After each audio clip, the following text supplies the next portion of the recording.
Original. Original.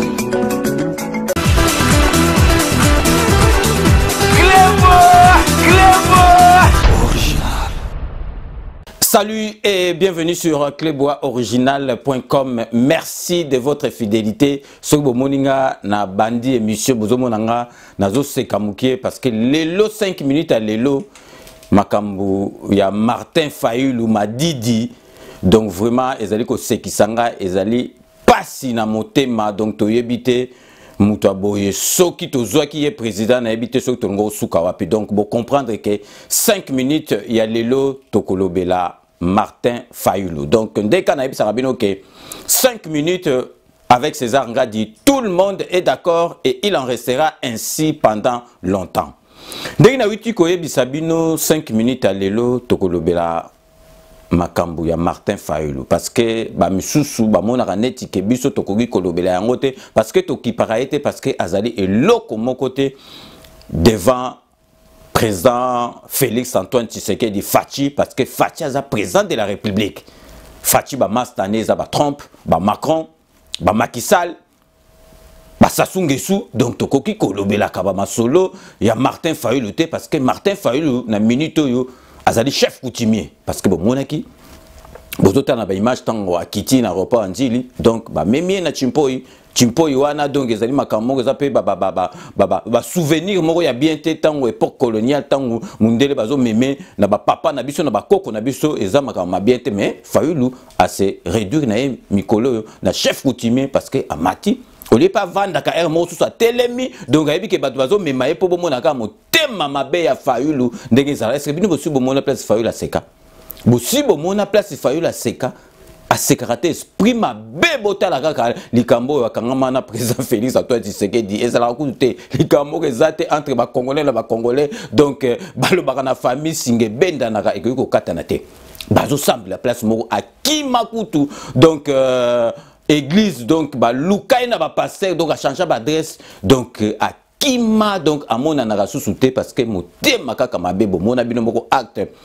président de la République ayaki donc tant côté moko na kati église amoni Martin Fayulu kuta mona qui était mais présent ya betiye na mukonga bindeni masa atali yambi yake pa batu mususu nete esprit na ngabo la musique donc li tout Fayulu ngoko zwango mona kutu te type na ngobima tongo kozete mais présent Nabiso Fachi azana ye motema malamu donc motema malamu azaka motema malamu donc atana politique azome makaka ki motema malamu yona ye moko izopesa biso mutu pasi mais to yibike président de la République Nabiso azali ndengwana mais na eloko donc toko banda lelo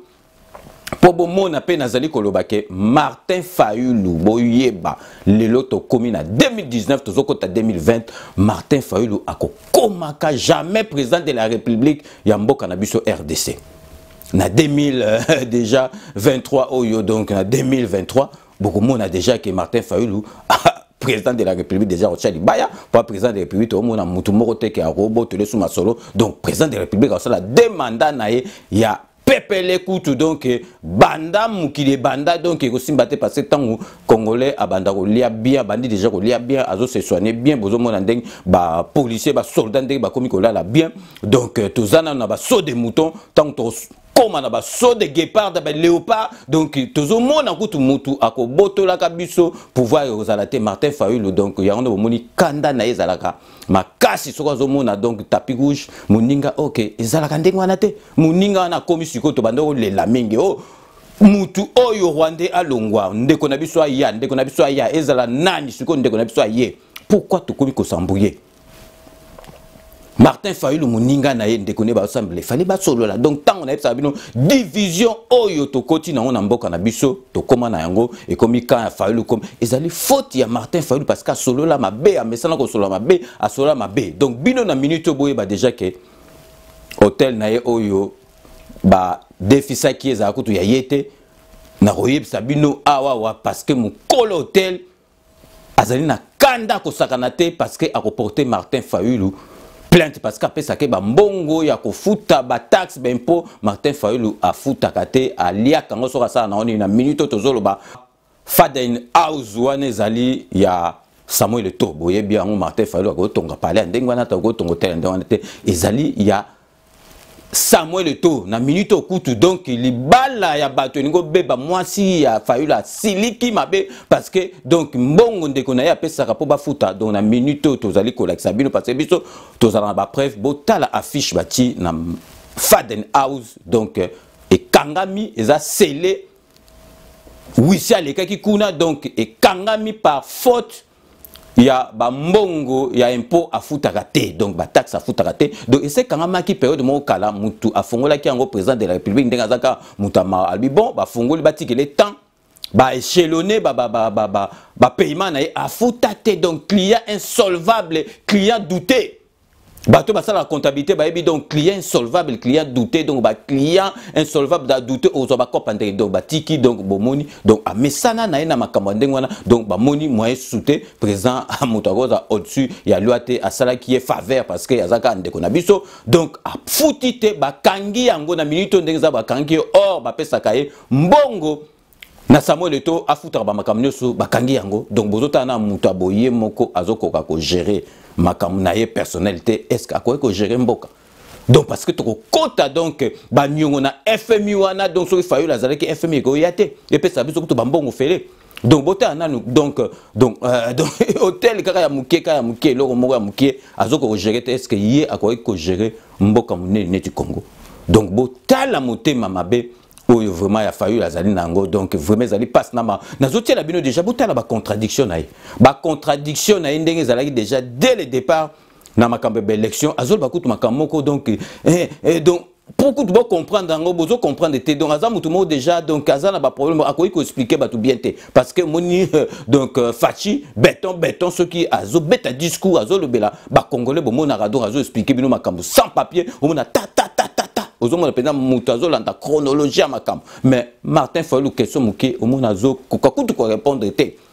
botala bino moko contradiction azalaki nango na machine à voter oya okenda machine à voter te onga na kosala voter machine à voter za voter donc makambo kutu aloba to comprendre te boyoka bino moko na vidéo oyo aloba concernant machine à voter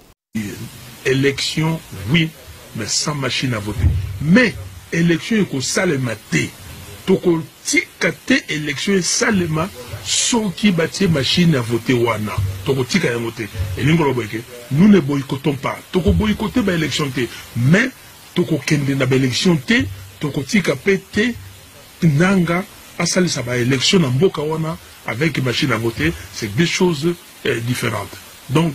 na banza boyinga malamu botika malamu nzambe abatela bino. Donc bino mo boito landa donc makamone ko déjà incompréhensible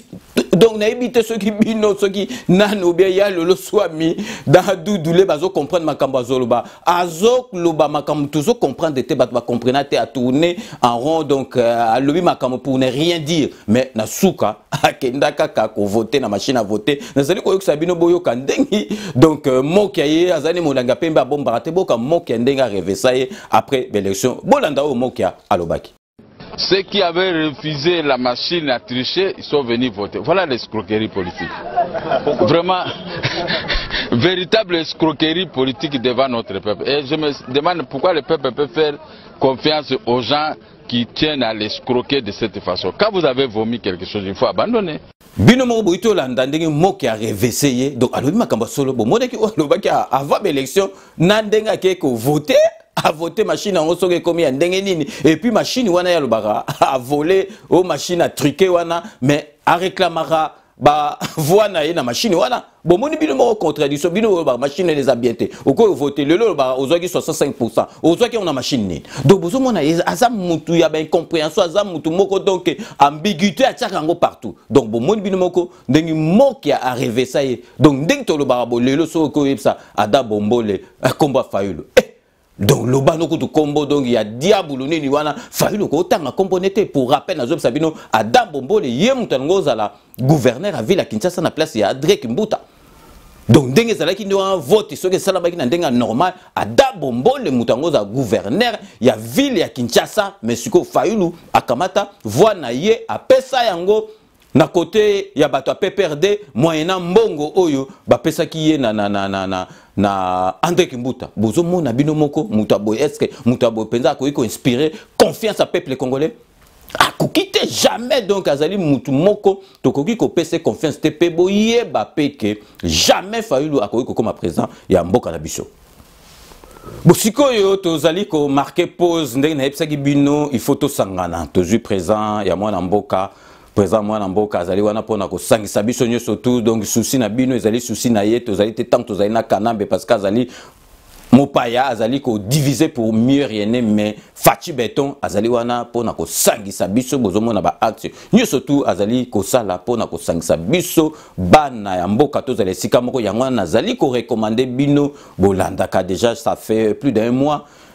Publicité oyo na tiela rabino ya traiteur munene Romain Ilunga oyo azali na kati ya Belgique donc azali mwana mboka asali makambo na ye donc il faut botiaka ye maboko bokende te ke likambo afeti boko pesango na mindele mundela oyeba osalelo makaya bute ayeba osalela yo mbika te donc vraiment totia ye maboko donc bolanda spot publicitaire oyo na tieli bino ya Romain Ilunga ya traiteur.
Rome C20, service traiteur, organisateur d'événements, allant du cocktail en passant par les akouskis et le traiteur qu'il faut. Vous avez toutes les spécialités, africaines, européennes, asiatiques, du monde entier. Quel goût, quelle perfection, quelle propreté. La dégustation est au rendez-vous grâce à Rome C20. Vous savez les contacter au 0032 465 22 11 72. Rome C20, le meilleur dans son domaine.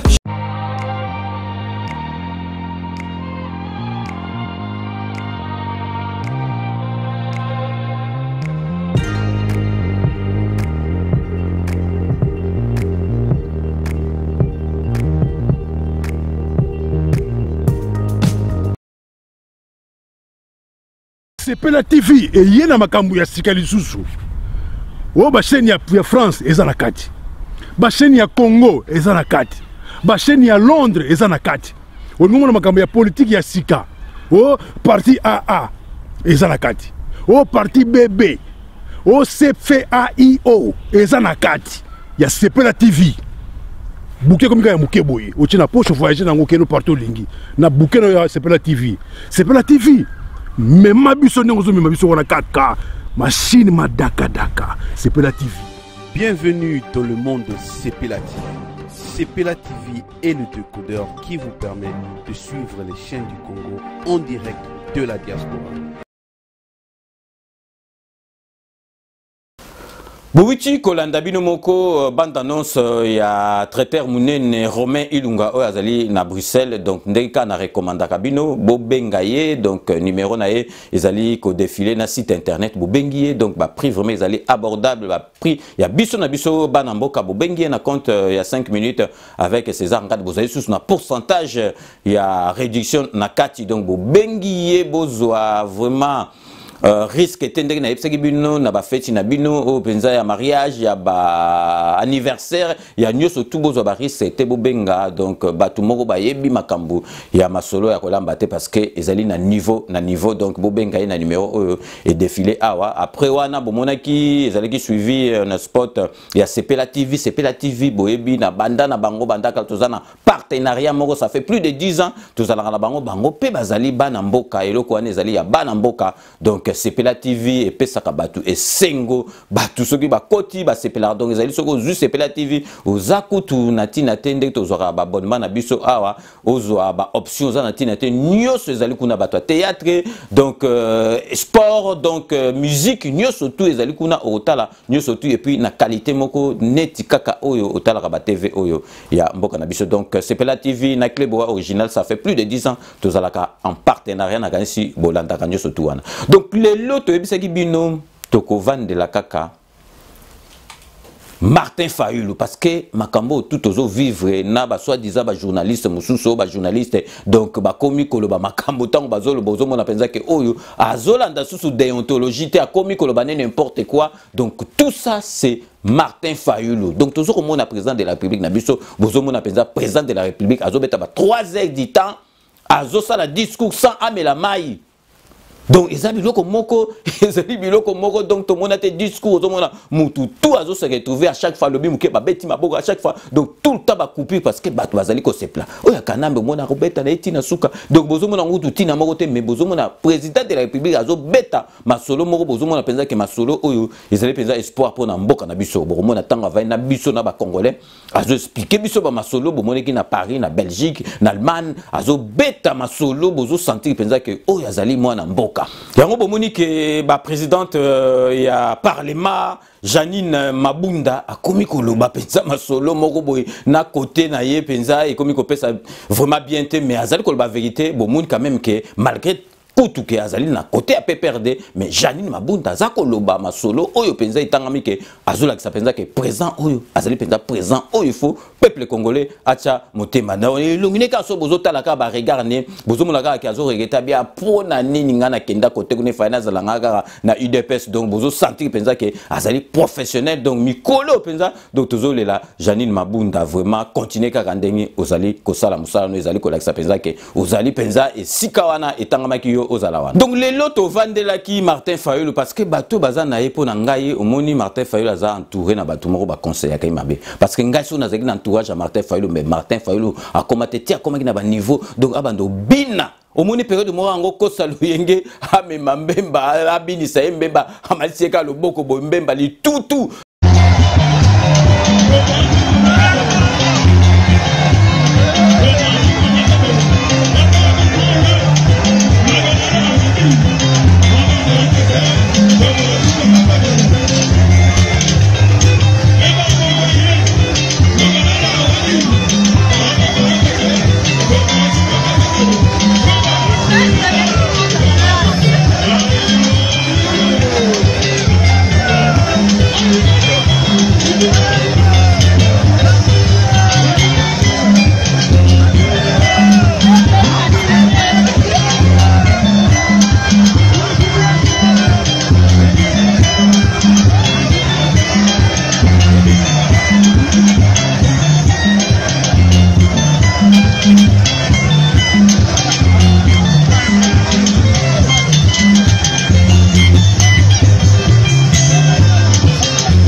Donc beba obina te botala Martin Fayulu obina akoko kende ketoke na ba makamoko boye ya ba conférence ba présent ba tonde belé ba yembele nzemba komo bina ba présent musu ba comprendre makor mais au Charloni na komo yela biso de heureusement que tozwa présent neti Martin Fayulu te Kinshasa lelo yo ekombine na ndeko ba mananiko kamisa bi bakozwa kambongo kaka na koteka bato kompagnie bakosalaka tokomona kaka. Donc vraiment bozo mona penza etangamaki présent otozana etangamaki ye azala wana nazali ko laksa binoka boka bato ebele bakasa oh non Martin Fayulu atazalaki ango sala le côté ango sala kanambe le côté parce que pe ekosala maka le côté zalaki wana nazali ko yebsa bino botala bino Martin Fayulu alobake kanambe Kanambe azali congolais avant na mboka na ye azali na esika okendete avant na mboka na ye donc biso makam lelo ekoma ke Fachi aloba teke Kanambe azali congolais azana coalition parce que bango mutu bazwaki masolo ebele na kati ya parlement et tanga makindengwana bazali na coalition mais boyeba ke Fachi ako respecter makambo ya papa Tshisekedi alobaki ya papa ne abaki a trahir jamais mboka ndenge papa alobaki il faut que zonga mutu na Rwanda donc boyeba ki akozonga na Rwanda mais Martin Fayulu bolanda lobaki donc Kanambe azali congolais nakanisi bobosani ngote parce que batu ya lamuka bazala na mémoire courte na zongi sibino lisusu boyoka oyo Fayulu aloba concernant Kanambe donc azali congolais Kanambe congolais bolanda Martin Fayulu. Que deviendra M. Kabila? M. Kabila est citoyen congolais. Il a sa place ici au Congo. Il fera ce qu'il voudra. M. Kabila est citoyen congolais. Il a sa place ici au Congo. Il fera ce qu'il voudra. Donc, binomo bomoni, na minute onde tozolo balelo, mbembaza na Kisasa. Katumbi azalaka na Katanga, donc azalaka na bavion na soka vion désert comme naki. Donc Fayulu azongi na Kisasa. Est-ce que bomoni ba masane wana baeko yambai? Pour dire que donc bazana tina na été donc la muka et panzana déjà parce que mbemba koma na déjà ko coopérer na Kanambe azao coopérer bandaka la tika ki me bazongi ndi makambo na bango donc Katumbi azali na Katanga kuna azali na donc botala discours na azali na sima ya Fachi. Donc la muka et panzana parce que donc ma solo za na vérité de Zug ne balobaki na atika ma solo wana za ma solo moko caduc za ma solo moko donc ya kala mais boye ba ke Fayulu eloko mususu za na ngote Fayulu problème nezali il faut atika la ka na actualité na ba bêtise azo sala po baye ba ki azo coexister parce que eloko mususu ya kolobezate vérité de Zug ne wana azo memango kaka tina suka botala kaka ba invité na télévision awa ya Europe azoko no ba vérité des yeux na journaliste kuta ebise bozila na makambo to tala ngotima donc azana makambo ya kolobate élément nouveau ezate na Fayulu donc azo memaka ndengwana a exister type élection mais yebaka ke 4 eza passe 5 ans autoroké siko to tika na 4 ezali passe Fayulu akozwa kate ya ngana motema na ye et comment na kanda parce que yebi akozwa soute atikala na distraction baninga babito changer discours to sala bo mais ye discours wana bango ba memelele sinote et ko reverser et ko sumbise sinote et ko reverser et ko sumbise yombo ya ngana ye atikali na buzoba na ye ya ngana ba masana babi non buzoba oyo to ko landa ngote buzoba oyo vraiment ezali boyete parce que boyebi ke na kati ya Genève boyebi makambo lekaki na tselaki binongo boyoke inde balobaki donc bakendaki Fayulu bango ko utiliser pour 2 ans et puis Fayulu azalaki donc mutu moko pamba par rapport à batunyo surtout wana ya wana ye ango ndima makambo mais mutu lokola Félix Antoine Tshisekedi na parti munene neti IDPS akokaki jamais kondima makambo wana mais Fayulu donc esimbate Kope Simbate, Fayulu Dobino Bondi penza que décidé. Tala, vraiment congolais za nanu ata tolingi président Oaza Sigo Teboza na droit na bino so bolingi était mais toza na logique. Toza na objectivité. Donc parti net IDPS penza donc Fayulu a gagné batunyo surtout il y a juste 65%. Donc il y a 65%. Donc on a battu ya PPRD balobaraki na ye Chadari a gagné donc entre Chadari na Fayulu donc ce qu'on a gagné donc Fayulu 65 donc yekuna Charade soki Chadari 85 donc ba pourcentage en les 400 donc plutôt de pour on a to continue distraction moko bobabaka donc on a Chadari a gagné ki batigela ki boizali stratégie kuna Fayulu donc entre Chadari na Fayulu na gagné au moins que barmi balé muta gagné que zate donc muta ko gagné l'élection wana ezali Fachi Béton, Félix Antoine Tshisekedi Tshilombo parce que parti à ma casse et les cas qui IDPS et Zalakité. Donc vraiment, tout ce qui s'associe na ba contradiction car oya le kuta contradiction mélangée na le kuta donc parce que yangona batu ba koma okota doute na nationalité a fallu parce que esprit mabe oyo ozali nango na mwana mboka na kam na ndeko na yo parce que to landa penza donc Félix Antoine Tshisekedi sala Fayulu. Donc ngana ko kangela mutu nanga mo kanda tango na telika o azaka mwana mboka et puis pouvoir witaki déjà place à mabe te nako oko lembisaka mais kanda o Fayulu azali nango ezali donc kanda ya étranger parce que étranger comme tako kangela Fachi kanda ndengona parce que kanda ndengona fait les kaso telika muninga bon tout ça moninga pe ba komondi ma partout ta moninga pe zaka massa na biso tala ku to sambela côté moko mais Fayulu tilelo donc linu po bomona ka ke Fayulu aza esprit ba soko diongo ya bakadi ya Pemba bolanda kaka lokuta na ye na vidéo na rotiela bino siko que atindi ba policier otomoni mingi toyebi bango te lokuta bato baza kotala bilongi na bango lokola bana ya mboka te lokuta balati bilamba ya bapolisier na biso lokuta baza kopesa mitindo tomoni kotobola baplu lokuta kotile masasi babeti masasi démagogie violence oyo nanu namona yango te natambola na bamarche meme nazwa babala ambo ya lokuta même nazwa babala lokuta babeta ngai lokuta. Vous savez, c'est un tout petit candidat. Je l'ai même appelé une souris naine qui a été enfantée à Genève. Et donc, la meilleure façon pour une souris naine de devenir géante, c'est d'inventer des légendes. Violence oyo ndeko Tshisekedi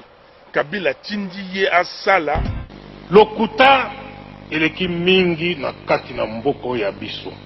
Monsieur Fayulu a été mis sur orbite pour empêcher les élections de se tenir. Il n'y a pas de machine à voter. On en parlera. Si c'est machine à voter, je ne suis pas candidat pour aller aux élections avec une machine à voter. Pas pour gagner les élections. Et j'ai dit qu'il ne fait pas campagne. Il prépare la contestation. Alors, la seule solution pour eux, c'est de nous arrêter, d'essayer de nous assassiner. Okuta. Même Nazwa Babal. Okuta. Qu'est-ce qui se passe? Qu'est-ce qui se passe? Lorsque la coalition Lamuka vous dit non à la machine à voter, vous avez compris maintenant? Il prépare une crise post-électorale.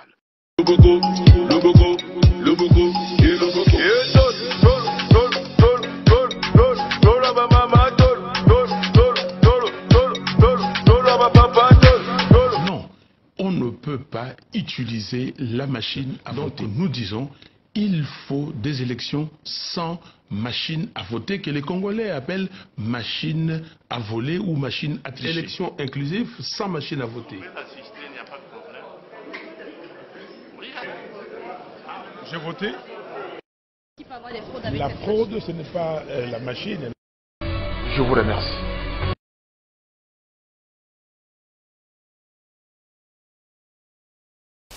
Donc bino moko bolandi donc le kuta ba betinga masas na mutu yo ba beto masas na mutu vanda vi ozala viva donc vraiment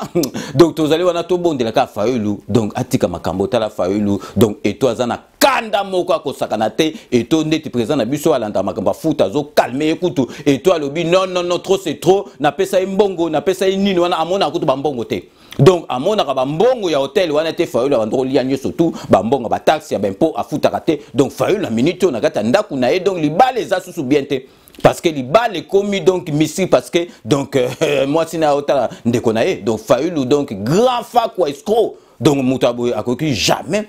koya na mboka na biso akoma président de la République. Donc vraiment Fayulu penza Fayulu vraiment zonga sima vraiment okoma mutu parce que Fayulu liboso bando ke na ba jet privé lelo koma okota na ba deuxième chic et tikala mke okota ba ngombol okoma barré au mati donc Fayulu ozana rien ozana mbongo to ozana piaka donc lelo bando peso kama valeur donc Faden House eza yote donc ba kangi yango siko ko suka wapi yo po solo mabe président de la République sa tikela ki yo période moka tikeli yo temps pour au 500 mbongo pesate donc bailleur de fonds na yo zalaki katumba benta masolo donc Fayulu ezalaka moko au vandi penza calme mais ozalaki diba osengaki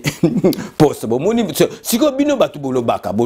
siko bochana na boule na bino ke Fayulu tanga sengaki poste ba pesa yi poste wana Fayulu tanga sengaki poste ba pesa poste mais lelo eskabeta discours wana au moins que ngoza incompatible na ba makambo na ye. Donc, Fayulu a 5 postes, il va créer les locaux mobile. Si vous avez créé là qui est, est-ce qu'on va mettre un discours? A zongela discours, on a pour pesa ye poste. Donc, Congolais a sous naïveté, Congolais a sous ndenge za ki au makambo neti kanambe azua na Congo eko bandela ka jamais. Congolais timba Congolais l'insou ba jeter Congolais zomona ke mboka ezokende vers l'avant avec Félix Antoine Tshisekedi toko s'en sortir donc Fayulu vraiment mawana pasi na motema bino moko botala ke donc ndeko loba Faden House ba kangi na zongseli bino subo moni ndenge ba komi donc ben po ba futaka te mutu déjà eloko muki azoko ko futa te bo monaki Francis Kalombo solution ndenge a bomaki ye penza ko bomate ndenge elobaki ba vérité na makambu ya makambu to Fayulu gérance ayebi yango te zaka Faden House te banda ayebi ko gérer eloko moko te donc vraiment lelo 5 minutes lelo to vandela ki makamba Fayulu pour batu penza to zongo to baki donc devoir des mémoires photo zongo sera ba makambu pour batu ba comprendre parce que batu ba koma ko bosana mbang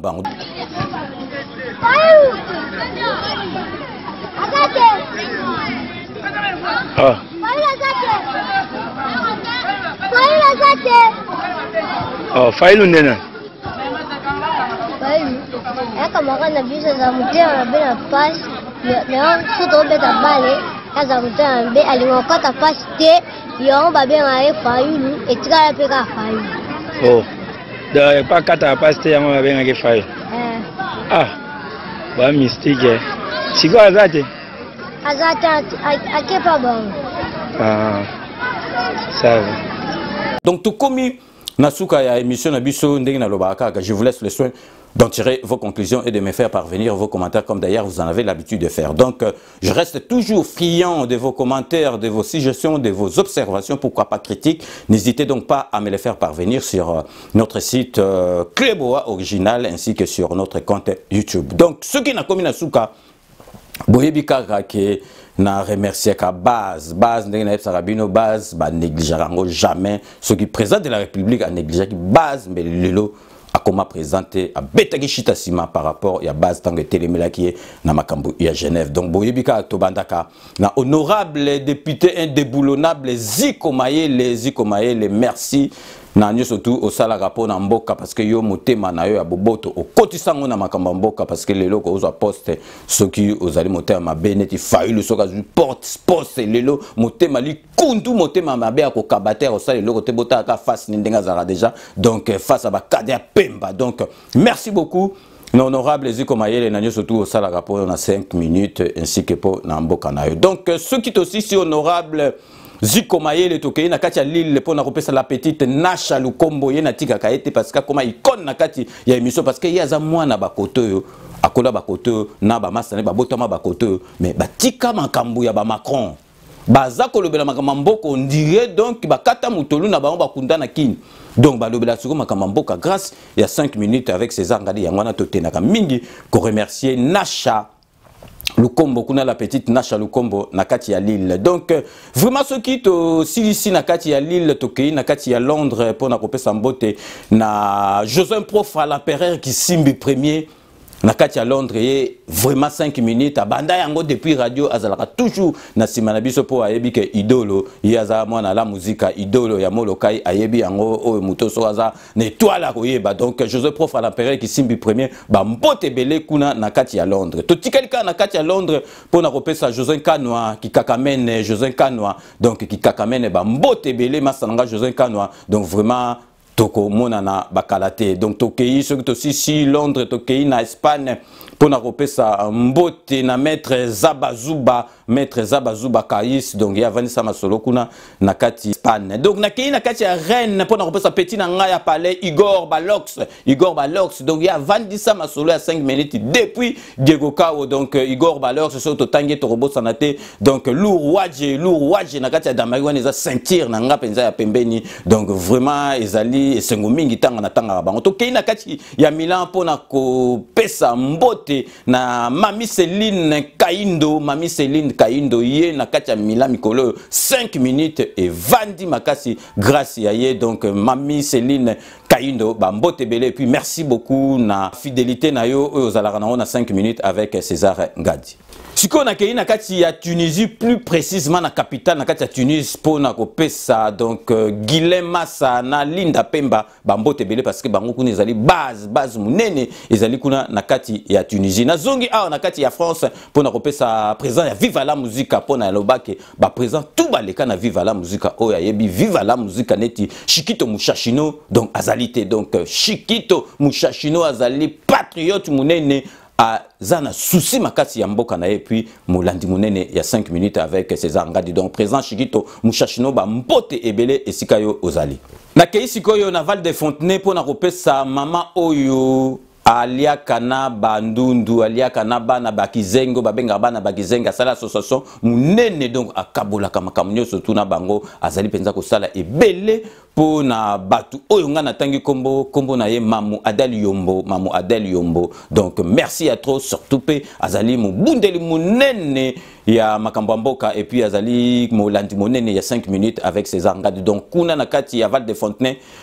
Mamu Adel Yombo ba mbote bele po na yo nazungi awa na kati ya Paris po na kopesa Wadeni Mulamba ba mbote bele parce que ye boyebi ki azali proche ya président de la République azalaka na kati ya masolo na yebite soki azali awa mais azalaka à cheval entre Kin na Paris. Donc tout ça pour na makamka mboka. Donc Wadeni Mulamba ba mbote bele de la part il y a 5 minutes avec César Ngadi. Na keina kati Angola siko po na kopesa Emmanuel Dikesela na kati Angola donc ye azangisaka 5 minutes te avec César Ngadi. Siko tokei na kati ya ville mobile pour na kopesa Anto Kitoko na ville mobile ba mbote bele parce que ya vanisa masolo ya 5 minutes kuna na kati ya ville mobile awa na région parisienne. Tokei siko na kati ya Suisse na Genève pe na Lausanne pour na kopesa Titi Moyo donc madame Mafuta ba mbote bele pe patience mantui là donc vraiment to boseni bangote parce que balandaka 5 minutes avec César Ngadi. Tokei na kati ya Belgique pour na kopesa Lolo Munongo ba mbote bele bon rétablissement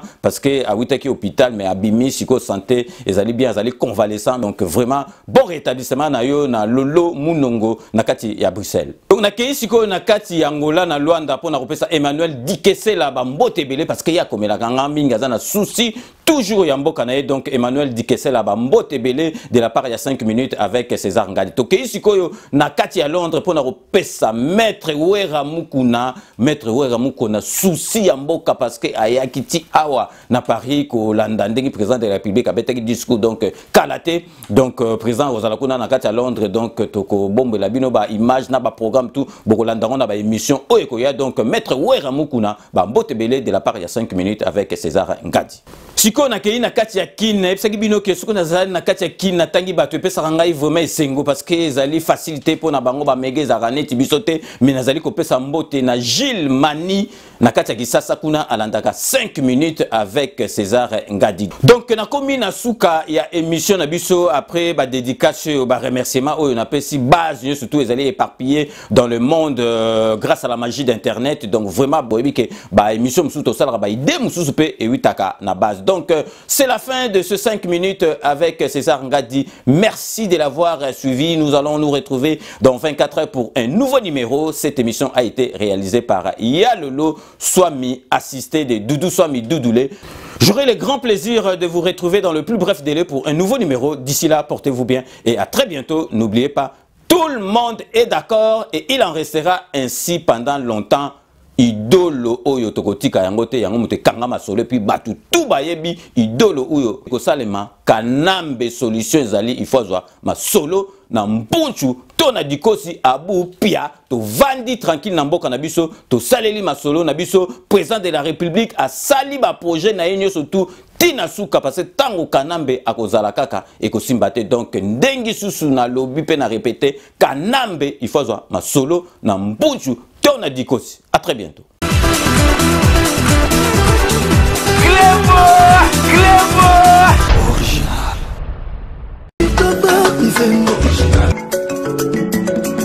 Original.